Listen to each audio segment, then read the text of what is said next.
우파 쪽에서 이렇게 주장하고 생각하는 게 뭐냐면 지금 여러 가지 문재인 대통령 정부가 들어와서 굉장히 지금 나름대로 이 정책들을 펴고 있잖아요. 근데 분명히 잘못된 것들이 많은데 이 우리 한국당에서 그 부분들에 대해서 정확히 끝까지 짚지 않고 설렁설렁 넘어가면서 유야무야되고 이렇게 넘어가는 게 많았다라는 거죠. 뭐 흥진호라든가 원전 같은 경우에는 뭐 물론 이제 그 공론화 협의회를 통해서 이렇게 그 마무리 졌지만 비서실장 UAE 레바논 이 갔다 온 부분에 대해서 또 뭔가 열심히 파고들고 얘기가 많았는데 나중에 사실은 흐지부지되고 하나도 국민들한테 어떻게 보면은 속 시원하게 이 결론이 아닌 결론 뭐 이런 부분도 없었거든요. 그래서 그런 부분들에 대해서 지금 그 한국당에 대해서 굉장히 좀 실망하는 그런 부분들이 좀 많은 것 같아요.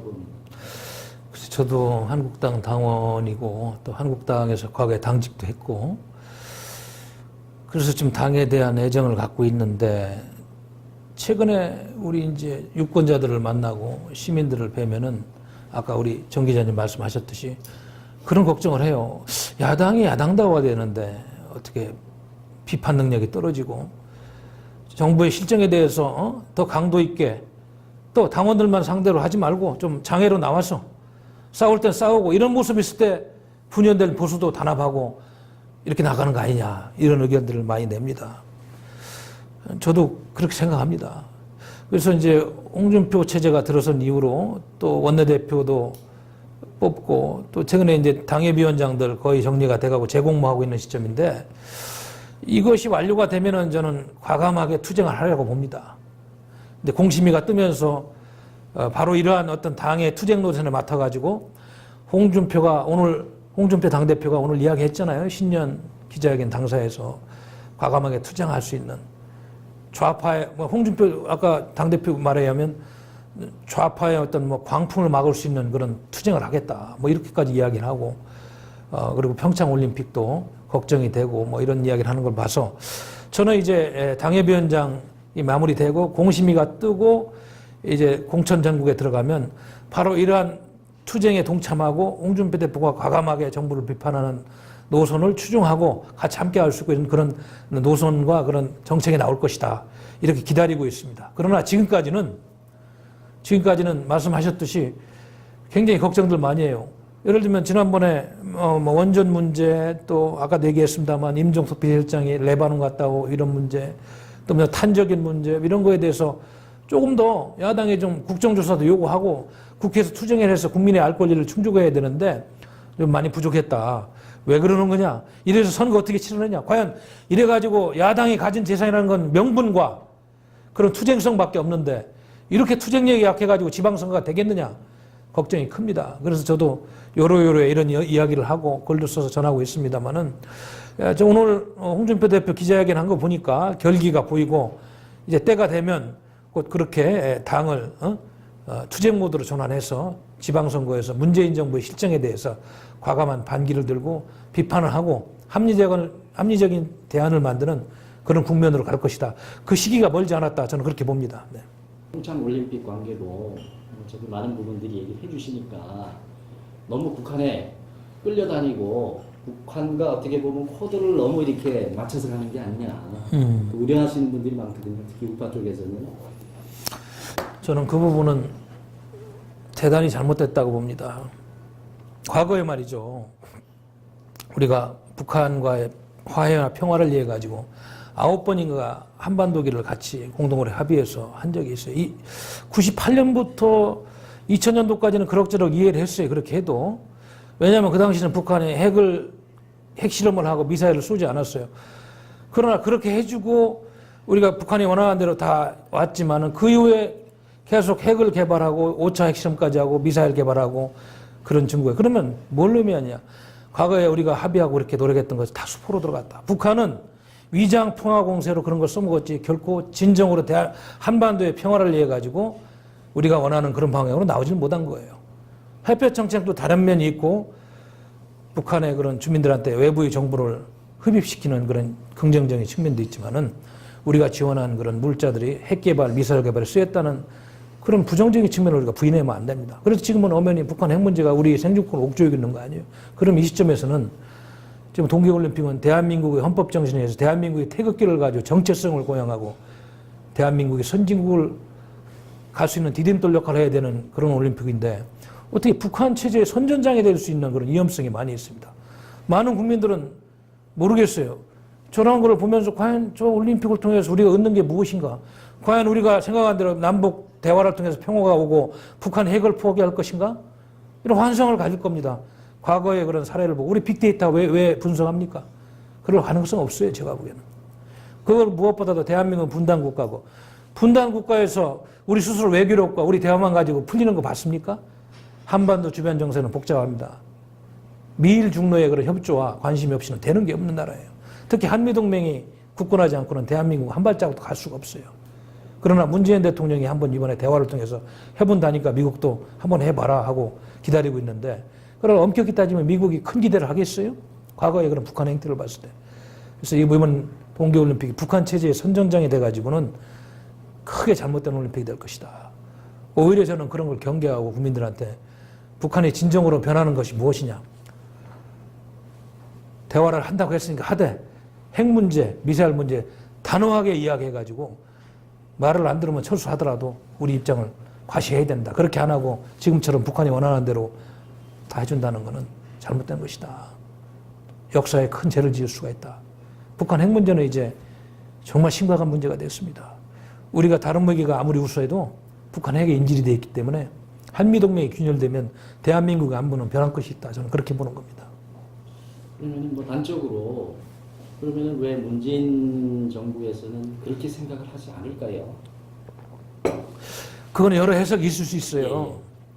현 정부를 구성하고 있는 핵심 요인들이 정치 철학이 어떻게든 북한이 우리 민족이니까 북한이 독재 정권이고 전 세계에서 비판을 받는 인권 유린 국가고 억압 국가고 조지 오웰의 1984년에 나오는 그런 어떻게 보면 전체주의 국가지만 그래도 우리 민족이니까 그들과 대화를 통해서 뭔가를 해봐야 된다. 그리고 과거에 이제 우리 학생운동할 때 이야기하는 외세 배격 사상 이런 것이 뭐 크다 보니까 북한의 그런 위험성에도 불구하고 끝까지 대화를 한번 해봐야 되겠다. 이런 철학을 가질 수 있습니다. 그러나 그거는 제가 보기에는 제가 공부하고 제가 지금까지 검증한 바로는 그거는 옳지가 않다. 21세기에는 맞지 않는 그런 패턴이고 그거는 지금 한국이 지금 택하기에 너무 지금 안보 문제가 다급하고 생존권이 걸려있다. 저는 그래서 그걸 비판하는 겁니다.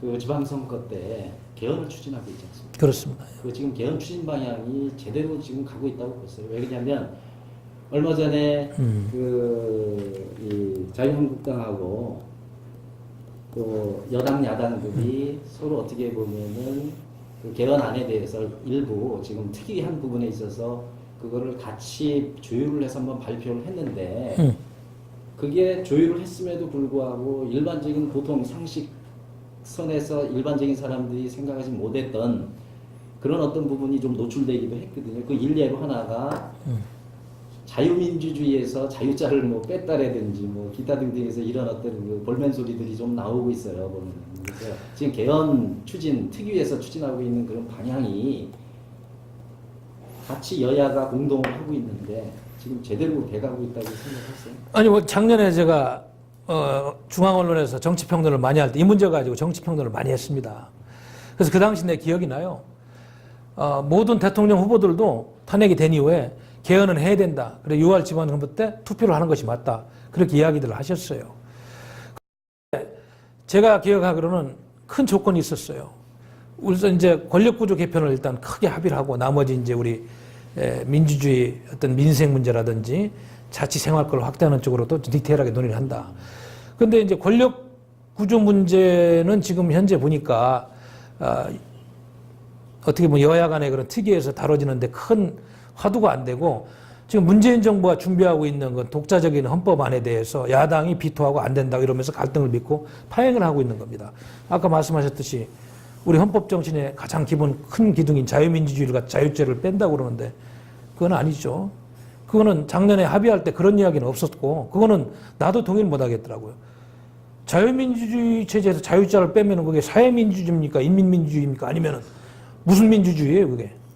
그거는 우리 헌법 정신의 가장 태도고 우리의 정체성, 국체성 이런 걸 담고 있는데 국민들한테 물어보지도 않고 국회에서 상임위에서 공청회나 그런 토론도 없이 자유자를 빼고 그냥 민주주의만 넣는다는 거는 그거는 문재인 정부가 저는 크게 잘못하고 있다. 그 부분은 좀 시간을 가지고 야당하고 대화를 하고 차라리 권력구조 개편 문제만 이번에 좀 다뤄서 6월에 갔으면 가고 이 문제는 좀 지금 다루다 보면은 여야가 의견이 맞자가네요. 야당이 비토해가 한 발자국 나갈 수 없는 이런 상황이다. 개헌 문제는 중요합니다. 그러나 여야가 다른 목적을 가지고 이렇게 가다 보면은 안 돼. 원래 작년에 대선 후보들이 약속했듯이 그 틀에서 이야기하고 하면 6월에 투표를 해도 문제가 없어요. 그러나 문재인 정부가 지금 독자적으로 내놓은 안에 자유자를 빼겠다고 하는 그거는 받아들일 수 없죠. 그리고 지방분권이라는 거 중요합니다만은 지방분권이 혹시 북한과 연방제까지 이렇게 생각하면서 가는 그거라면 위험성이 있다는 것이 자유한국당의 판단이기 때문에 그 부분에서 지금 갈등 구조가 지금 커지고 있는 거기 때문에 그 부분은 충분히 좀 더 대화를 해야 되고 문재인 정부가 그걸 가지고 밀어붙인다고 그러면 그건 국민들에 대한 도리도 아니고 예의도 아니다. 그건 국회에서 좀 논의를 하고 좀 더 학자들 간의 정서를 가지고 좀 다투볼 필요가 있다 이런 생각이 듭니다. 제가 이제 뭐 잘못 알고 있는지는 잘 모르겠지만 요즘에 개헌특위는 결국은 국회 3당이 아니 뭐 3당뿐만이 아니라 그 소속돼 있는 당의 모든 구성원들이 거기에 같이 활동을 하고 있는 걸로 알고 있는데 거기서 개헌특위에서 발표했다는 소리는 아까 이제 자유민주주의에서 이제 자유자를 뺐다든가 뭐 이런 부분들이 그 정부에서 독단적으로 이렇게 그 부분을 노출시켜서 그렇게 가겠다는 게 아니라 개헌특위에서 나온 안 자체가 지금 어떻게 보면은 그런 식으로 나왔던 거 아닌가요? 정부에서 준비하는 안이 그런 게 있어가지고 이거 가지고 논의를 못 하겠다고 한국당에 비토를 하는 거죠. 제가 알기로는 국민의당과 바른정당도 그건 안 되겠다고 이렇게 하는 걸로 듣고 있습니다. 그 부분은 제쳐주고 권력구조 문제를 가지고 이야기를 하자 먼저. 그렇게 해서 지금 파행이 되고 있는 걸로 알고 있습니다. 근데 권력구조 부분이 그 부분이 그 어떻게 보면은 제일 핵심적으로 서로 간에 이견이 있어서 자유민주주의는 건들면 안 되죠. 대한민국 헌법에 토대인데. 자유민주주의 말고 권력구조 부분에 있어서 이제 4년 중임제냐, 이원 집정부제냐, 아니면 뭐 단임제는 안 한다니까, 의원 내각제나 이런 부분은 어느 정도 저는 그 부분은 의견 일치가 됐다고 봅니다. 4년 중임제 쪽으로 많이 모아지는 걸로 알고 있어요. 단지 이제 부통령제를 두느냐, 뭐 또 이제 선거국제까지 연동해가지고 지역주의를 타파하는 뭐 여러 가지 장치까지 가느냐 이런 부분에서 디테일하게 대화가 안 되는 거죠. 일자리 안정자금 뭐 그 부분이거든요. 보면은. 근데 일부 얘기를 들어보면은 소상공인들이나 자영업 하시는 분들 얘기를 들어보면 사실 크게 도움이 안 된다. 또 1년 유예고 그다음에 어떤 사람들은 이런 얘기도 하더라고요. 결국 이러려고 하면은 4대 보험을 들어야 되는데 그 고용원들이 뭐 4대 보험 들 거 없이 그 돈을 날달라. 그러면 결국 마찬가지다. 뭐 이런 얘기도 좀 하고 있거든요. 그 실효성에 대해서 한번 너무 이제 졸속 급속 이렇게 제정된 아니라고 이렇게 얘기하고 있어요. 저도 그거는 포퓰리즘이라고 봐요. 표를 얻기 위해 가지고 물론 당장 10,000원이 필요하고 20,000원이 필요한 계층한테 그게 도움이 되지만은 국가적인 측면에서 보면 조금 중기 장기로 본다면 좋은 일자리를 만들어서 좋은 일자리를 보내는 것이 영원한 복지고 일자리 대책이지. 그 돈 좀 나눠주는 거 그거 가지고 밑빠진 분에 뭘 묶이지 그 이상 뭐 효과가 있겠어요? 그래서 아까도 말씀하셨듯이 아마 세금은 많이 낭비되면서 효과는 적을 것이다. 그리고 그걸 받는 분들이 1억 받고 2억 받는 것도 아니잖아요. 조금 쓰면 없어지는 돈인데 또 달라고 될 것이고 우리 그리스나 베네수엘라 이런 데서 다 봤잖아요. 포퓰리즘이 얼마나 무서운 것인지. 그래서 이 부분은 정부가 좀 절제하는 안을 가지고 죽인 추대 정말로 필요한 사람들한테 좀 주면서 장기적인 일자리 대책으로 가야지. 그렇게 해서는 안 되겠다는 생각이 듭니다. 사실은 작년 말부터 올해 지금 현재까지 전 세계적인 가장 큰 이슈 중에 하나가 비트코인, 가상화폐와 그리고 그게 근간이 되는 그 블록체인 기술이거든요. 그래서 일부 이제 뭐 블록체인 기술이 4차 산업혁명의 요소 기술이다 해서 이제 그거를 결국은 빌미로 들고 나오면서 결국은 이 비트코인이나 가상화폐를 제재를 하게 되면 4차 산업혁명에 뒤떨어질 것이다. 이런 어떤 얘기를 아전인수격으로 하시는 분들도 있어요. 근데 가상화폐 문제는 우리 젊은이들이 이제 일자리도 없고 뭐 이제 돈을 좀 만들려고 하다 보면 없는 돈, 이 돈 좀 많이 넣다 보니까 지금 큰 환란이 됐는데 자본주의하고 시장 경제를 하는 나라에서 정부가 규제하는 한도가 어디까지인지 이 문제 가지고 논쟁이 지금 되고 있잖아요. 그래서 저는 일단은 이 가상화폐 문제는 우리뿐만 아니고 미국도 그렇고 많은 나라들이 어느 정도 가이드라인을 지금 만들어서 법적으로 이렇게 좀 하고 있는 거 아닙니까? 우리 국회가 이걸 대비를 못하고 방치했던 것뿐 아니에요.